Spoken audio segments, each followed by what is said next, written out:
ഇന്ത്യയുടെ ഫിസിയോഗ്രഫി ഡിവിഷൻസിന്റെ 5ാമത്തെ ഡിവിഷനാണ് great Indian dessert അല്ലെങ്കിൽ താർ ഡിസേർട്ട് എന്ന് പറയുന്നത്. അപ്പൊ അതിന്റെ എക്സ്റ്റൻഷൻ വന്നിരിക്കുന്നതെന്ന് പറയുന്നത് ഇന്ത്യയുടെ നോർത്ത് വെസ്റ്റേൺ റീജിയൻ ആണ്.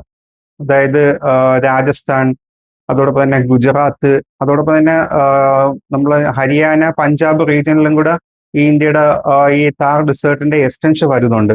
അത് കഴിഞ്ഞാൽ പാകിസ്ഥാനിലെ സിന്ധ് പ്രോവിൻസിൽ അവിടെ ഒരു ഡിസേർട്ട് ഉണ്ട്. അതിനെ പറയപ്പെടുന്ന പേരാണ് ചോളിസ്ഥാൻ എന്നാണ് ആ റീജിയനിലുള്ള ഡിസേർട്ടിനെ പറയുന്നത്. ഇതിനെ നമ്മൾ നോക്കുകയാണെങ്കിൽ ഇന്ത്യയിൽ ഡിസേർട്ട് ഏരിയ വന്നിരിക്കുന്ന ഇന്ത്യയുടെ ജോഗ്രഫിക്കൽ ഏരിയയുടെ 4% റീജിയനിലാണ് ഈ ഡിസേർട്ട് ഏരിയ വന്നിരിക്കുന്നത്. വളരെ പ്രാധാന്യമുള്ളൊരു പ്ലേസ് ആണ് ഈ താർ ഡിസേർട്ട് എന്ന് പറയുന്നത്. ഇപ്പൊ നമ്മൾ നോക്കുകയാണെങ്കിൽ ക്ലൈമറ്റ് പരമായിട്ട് നോക്കുകയാണെങ്കിൽ ഇന്ത്യയിൽ ഏറ്റവും പ്രധാനപ്പെട്ട പറയണമെങ്കിൽ ഇന്ത്യയിൽ ഏറ്റവും കോൾഡസ്റ്റ് ആയിട്ടുള്ള ഒരു പ്ലേസ് ആണ് ഈ ഹോട്ടസ്റ്റ് അല്ല, വളരെ ഹോട്ടസ്റ്റ് ആയിട്ടുള്ള ഒരു റീജിയൻ ആണ് ഈ താർ ഡിസേർട്ട് റീജിയൻ എന്ന് പറയുന്നത്. അതോടൊപ്പം തന്നെ ലോ റെയിൻഫോൾ റീജിയൻ ആണ്.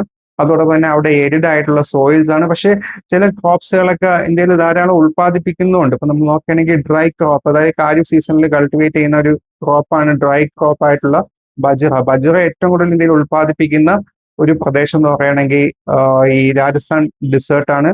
അത് കഴിഞ്ഞാൽ അടുത്ത ക്രോപ്സ് നമ്മൾ പറയുകയാണെങ്കിൽ ബാർലി അവിടെ ധാരാളം ഉൽപ്പാദിപ്പിക്കുന്നുണ്ട്.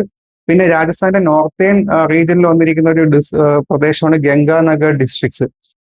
അവിടെ ധാരാളം ക്രോപ്സുകൾ, ഇപ്പൊ ഗ്രാനറി ഓഫ് രാജസ്ഥാൻ എന്നാണ് അതിനെ വിശേഷിപ്പിക്കുന്നത്. പിന്നെ അതോടൊപ്പം തന്നെ ഒരുപാട് നാഷണൽ പാർക്കുകൾ രാജസ്ഥാനിലുണ്ട്. അതോടൊപ്പം തന്നെ ഈ രാജസ്ഥാന്റെ ഈസ്റ്റേൺ റീജിയനിൽ വന്നിരിക്കുന്ന ഒരു ഹിൽ റേഞ്ച് ആണ് ഈ ആരവല്ലി റേഞ്ച് എന്ന് പറയുമ്പം രാജസ്ഥാൻ ഡിസേർട്ടിന്റെ ഈസ്റ്റേൺ സൈഡിലാണ്. ആ ഡിസേർട്ടിന്റെ സൈഡിലുള്ള ആ പ്രദേശത്തെല്ലാം റോക്കി ആയിട്ടുള്ള സർഫസ് ആണ്. അവിടെ ഒരുപാട് മൈനുകളൊക്കെ ഉള്ളൊരു പ്രദേശമാണ്. പിന്നെ ഒരുപാട് റിവേഴ്സ് ആരവല്ലി റേഞ്ചിൽ നിന്ന് ഒറിജിനേറ്റ് ചെയ്ത് ഈ താർ ഡിസേർട്ടിലൊന്ന് അവസാനിക്കുന്ന റിവർ ഒക്കെ ഉണ്ട്. ലൂനി റിവർ ഒക്കെ ആരവല്ലി റേഞ്ചസ് എന്ന് ഒറിജിനേറ്റ് ചെയ്ത് താർ ഡിസേർട്ടിലൂടെ ഒഴുകി വന്ന് റാൺ ഓഫ് കച്ച് റീജിയനിൽ ഒന്ന് ഡിസപ്പിയർ ചെയ്ത് പോകുന്ന റിവറാണ് ലൂനി റിവർ. അങ്ങനെ ഒരുപാട് സിഗ്നിഫിക്കൻസ് ഉള്ള ഒരു പ്ലേസ് ആണ് ഈ താർ ഡിസേർട്ട് എന്ന് പറയുമ്പോൾ. സിവിൽ സർവീസ് പരീക്ഷയിലൊക്കെ നിരവധി തവണ ഈ ക്വസ്റ്റ്യൻസ് താർ ഡിസേർട്ട് ഒക്കെ റിലേറ്റ് ചെയ്ത് പ്രിലിമിനറി പരീക്ഷയിലും അതോടൊപ്പം തന്നെ മെയിൻസ് പരീക്ഷയിലും അതോടൊപ്പം തന്നെ ഓപ്ഷൻ പരീക്ഷയിലൊക്കെ ഒരുപാട് ക്വസ്റ്റ്യൻസ് ഡിസേർട്ടുമായിട്ട് ബന്ധപ്പെട്ട് ഡിസർട്ടിഫിക്കേഷൻ ഒക്കെ ആയിട്ടുള്ള ക്വസ്റ്റ്യൻസ് ഒക്കെ വന്നിട്ടുണ്ട്. അതിന് ഇനിയും വരാൻ സാധ്യത കൂടുതലുള്ള ഒരു ഏരിയ തന്നെയാണ് ഈ താർ ഡിസേർട്ട്.